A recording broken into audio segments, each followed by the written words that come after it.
The Ben Heck Show is brought to you by Element 14, the electronic design community where you can connect and collaborate with top engineers from around the world. Join now at element14.com. Oh, Max, there's an EV. Where? Over by the shop lot.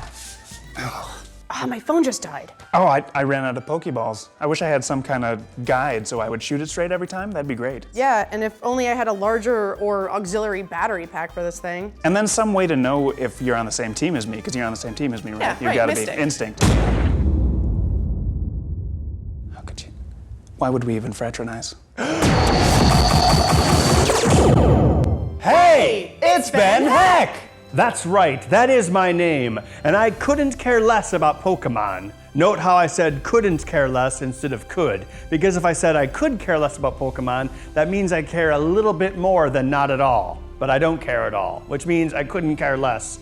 There is no lower amount of caring that I could achieve. Yes, I know it's hard to believe that I wasn't into Pokemon when I was 20 years old back in the 90s, but the internet demands it, so I'm here to help you with a wrist-mounted, battery-extending, team color indicating, phone-holding Pokemon Go survival device. That sounds perfect! Let's get started. Amazing hacks. Where are my dragons? Inspired designs. Oh, look, I knocked some hot glue loose. Regrettable acting. I want to live in a world with Star Wars again! Each week, Element 14's The Ben Heck Show brings you innovative projects using electronics, engineering, and more.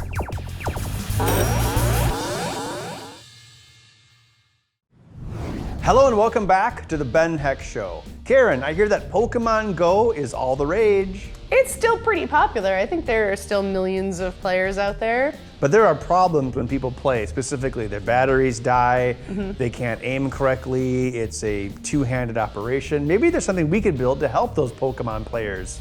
Yeah. So we'll break it into projects. We'll have Felix work on the battery charger because I know he has some circuits already for that. I'll do the mechanical design of the thing that actually holds the phone and rotates it around. I'll figure out how to strap it on. What do you think? That sounds good. We need to design something that can hold any type of phone, from a small iPhone to a giant phone, which would be any Android phone these days. So to get a sample, I had Karen go around and measure all the cell phones that are here at the shop. So we started with the iPhone. It's pretty small. These are N views, by the way. And we had Felix's phone, Max's phone, my phone, and then Felix had an old Note 2, which is giant. So we drew that as well. So I took these N views and extruded them all into solid bodies. iPhone, another phone, another phone, another phone, and another phone. So once I knew what everything was going to look like, I could start drawing more sketches to create the universal mount. So here's what I did. I took the smallest phone, which is the iPhone, and I drew one side of a symmetrical clamp mount for it. Looks like this here. And there's going to be a base plate here that everything goes into. So I'm thinking we can use rods to push the clamps basically in by having springs on the opposite side, and then you can open them up with the springs and they'll close shut again. So there needs to be enough tension that'll hold tight onto a small iPhone, or also hold tightly onto a large Note 2 or Note 4 or Note 5 or whatever they're up to. So I'm going to start making some 3D prints so we can see if this actually works out.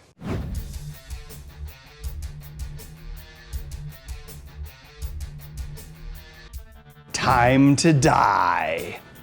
Tap and die. A tap lets you make threads inside of a hole. A die puts threads on the outside of a rod. I want to make a custom rod here so I can have a smooth section in the middle for it to slide easily back and forth. I make some threads that are the right length to put into my side units, and then I add springs and lock nuts to make a complete spring-loaded capture unit.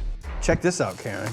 Why don't you load your small phone in there since you have the smallest phone. So this is pretty cool. Yeah, so see how I staggered it like this? Originally I just tried to block, but by staggering it in and out like that, I was able to use longer springs, which gives us more compression that holds a smaller phone tightly. Okay. But it will still also hold A very larger large phone? Yeah. I don't know why anyone would want a phone this big, but a lot of people do. So what we're gonna do next is figure out the best way to put the guide screen on it. Cool. I mean, you have to be able to remove it because I'm sure you want to touch the screen for other reasons too. Right. Like to Yeah, poke because when you're not trying to catch a Pokemon, Pokemon, you need to be able to open a menu to look at your other Pokemon and your items and other things that would get in the way. So yeah, it needs to flip away. Yeah, we could have a hinge here so it can flip down and away. And to make it universal for whatever kind of phone you have, we should center it. So instead of having it built into the side so it won't flip in. Yeah, we have it here. So it always flips up centered. I like that. Yeah, maybe what we could do is we could put a little funky foam at the top. So, because if you think about it, if something's only as wide as your phone, the plastic isn't going to rest on these when it flips. It's going to rest on the phone. Right. I think that could work. All right, cool. Well, I will do one iteration that has the flip lock, and then I'll make the next iteration with the rotating lock.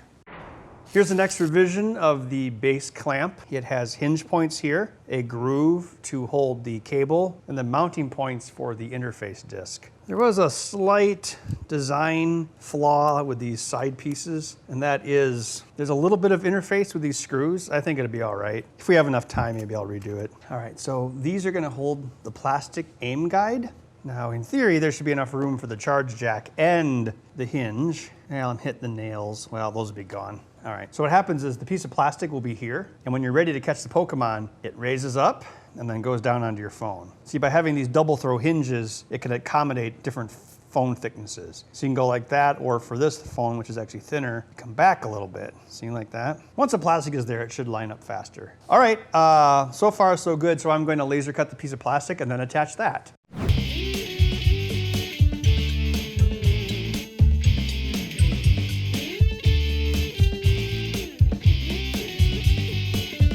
I exported a DXF vector file of the shape from Fusion, brought it into Adobe Illustrator, and laser cut it. So now we can attach this, and it should fit. Well, you know, the file should be accurate, but the thing is, did my hinges go together accurately? That's the next question. All right, ready? Hey.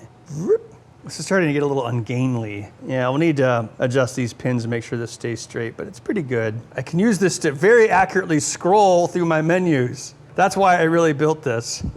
So here's why I have the double throw hinges. So if we came down here and we had a thick phone, it would still fit, or a thinner phone like mine, bring the hinges back a little bit and it's still flat. So this adjusts to the width of the phone, and this double hinge adjusts to the thickness of the phone. Take that, Pikachu.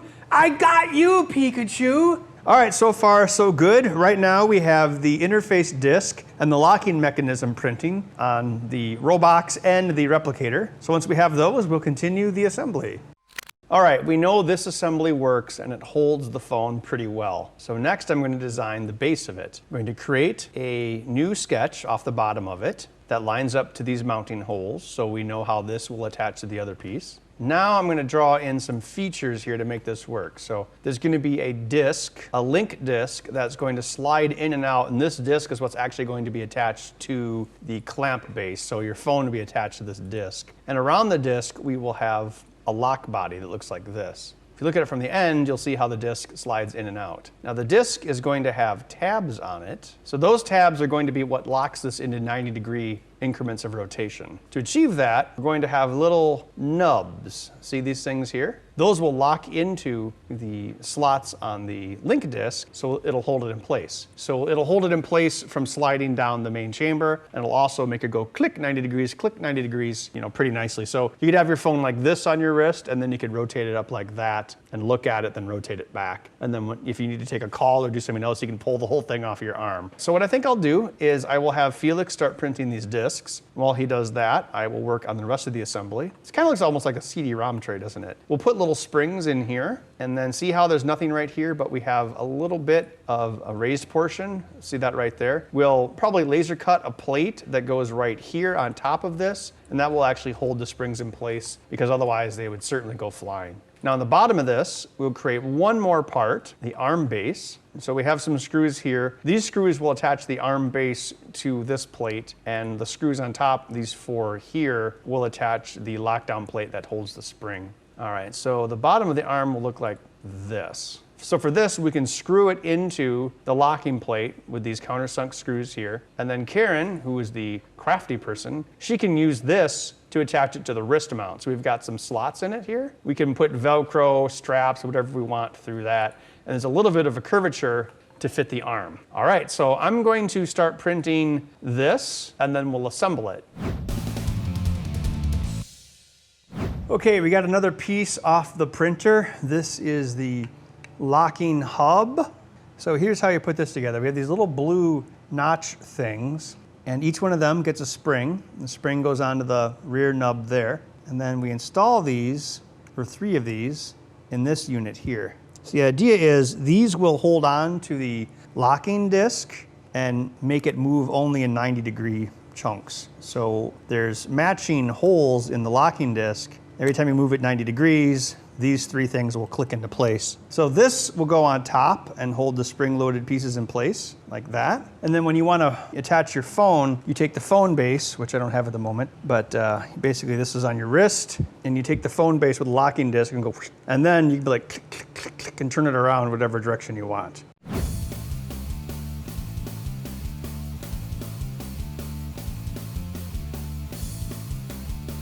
Okay, here's the thing that holds the phone. It'll go on your wrist like that. So here's, well, I haven't put this all together, but here's the phone mount. We should be able to hear it click. There it is. And we can rotate. Click again. Hey, it seems to work. That's a win.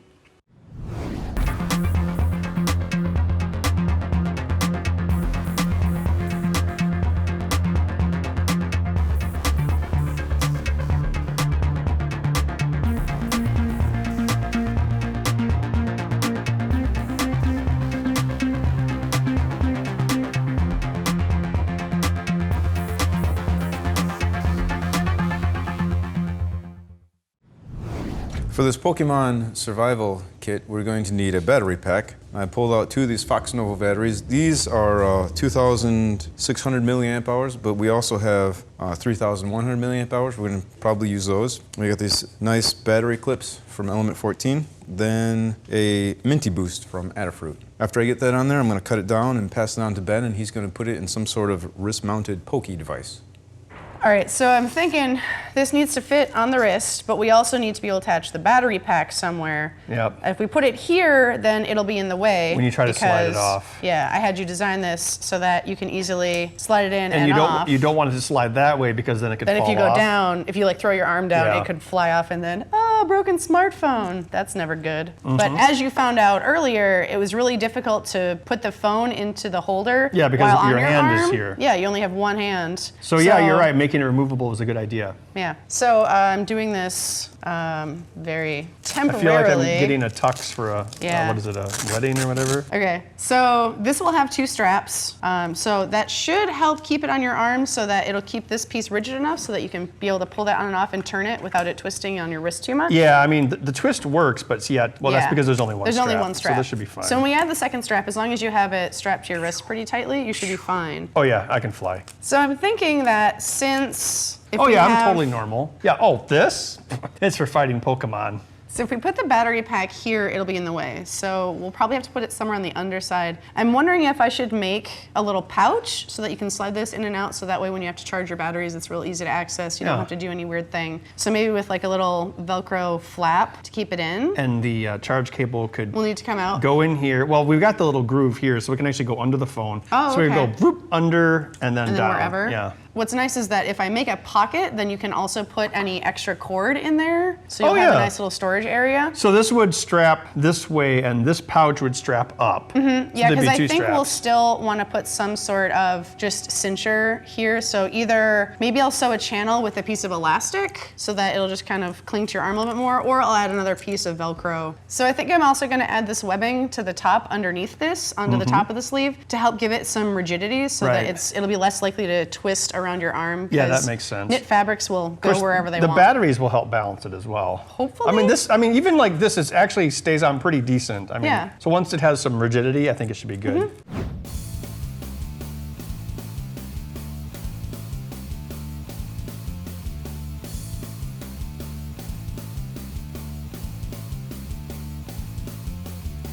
So in making this sleeve, there have been a lot of things I've had to consider.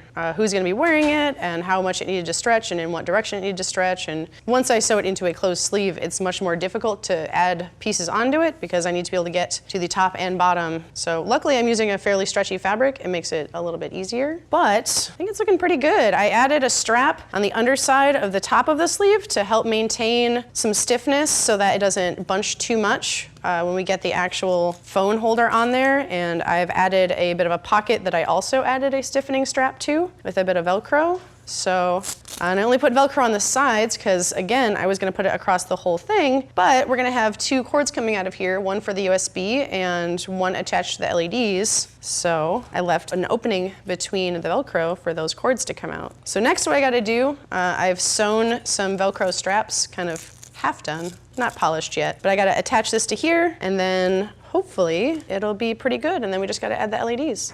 Felix put this battery pack together. It has 2 lithium ion cells in parallel going to this boost circuit, which turns it into 5 volts. So I'm taking the 5 volt output, putting it into the switch, then I'm bringing it over to the microcontroller that I programmed yesterday, so I can basically build the light changing circuit right into this. And see, it'll fit right between the batteries. No one will ever know it's there. Then we can cut this board down to size because he only loves pies. Okay, here's the battery pack that Felix put together. I added the AT Tiny 45 to do the light blinking. There's a plug per Karen's request to actually attach the lights. Let's put in the 2 batteries, switch it on. This button allows you to change what team you're on. So I put the resistors right onto the LED holders, so I just have to wire up this in parallel to all the lights and it should work. Yeah, I have no doubt. Where is John Connor?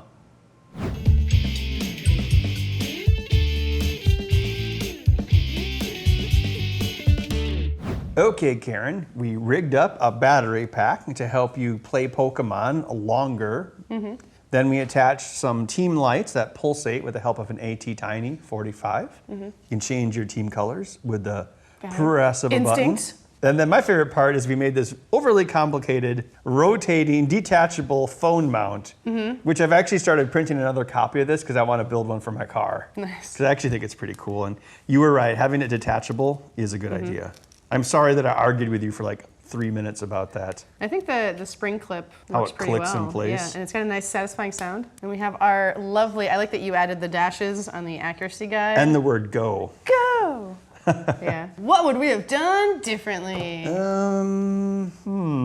Well, we talked about adding maybe a separate battery circuit for the lights, like maybe a coin cell battery, just so more power can go to the phone. Oh, also, we should have had the rotation point of the phone be a little bit more centered on the phone. Yeah, it kind of drops down back when you do that. So I just enjoyed it because it was a fun mechanical design challenge, even though I'm not really into Pokemon as much as you or Max. What would you do differently? So I didn't have any stiff leather that we could have used to make a good solid bracer. All the leather I have at home is flexible. So I would have made it kind of a more traditional bracer with stiff leather, and so that we could eliminate the Velcro because the Velcro is kind of cumbersome. Right. And so that way, to make it fit you, you have just tightened the laces. Oh yeah, And like then- something on Elder Scrolls. And then that way the mount could have just been permanently on the center of it, and the battery pack could have also been on top, and it wouldn't have, because like right now, this kind of looks like a growth. Now that we have the Pokemon Go survival kit built, Karen can go out and find some Pokemon. Gotta catch them all. So we work in a bit of a Poke desert, so we're gonna drive somewhere where there might be some more Pokemon. I'm gonna not play while driving, but I know some areas where some usually spawn, so we're gonna head there and see if we can find some Pokemon. Okay, so we found a park where there's a gym, so I'm hoping that if I just walk around for a while, my wrist will vibrate and some Pokemon will spawn, so let's see what happens. Oh, it's a rat. Well, we'll catch a rat for now. All right, hello, Rattata. Raise my guard. Totally got it. Wait, maybe he'll jump out. No, because it's a Rattata and they don't care. Rattata was caught. Woo! Give me that candy. Okay, so the park was a dud. We've decided to come to the lovely Old Brick Gardens here in Madison, Wisconsin, because this parking lot is chock full of Pokestops, and I have caught many a Ponyta here reliably. So hopefully, a couple walks back and forth on this parking lot or on the sidewalk will give us some good spawns, and I'll catch something cool. So apparently this time of day, it's not about the Ponytas, it's the Bellsprouts. We've been here like 3 minutes, and I'm already on Bellsprout number 3. Let's see if we can do this. Ooh, it's only a 43, so maybe I can catch it in one throw. Let's try. Oh man, he's in. Will he stay in? Success!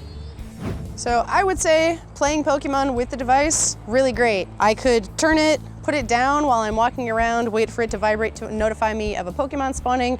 That was really nice, not having to have things in my hands. I can just casually walk. When I actually have to go shoot something, like I can turn it whichever way I want. It can turn all these different angles. The aiming device was flawless. I just had to make sure I was throwing it the right distance every time. It was perfectly accurate every time I used it. Loved showing off my team colors.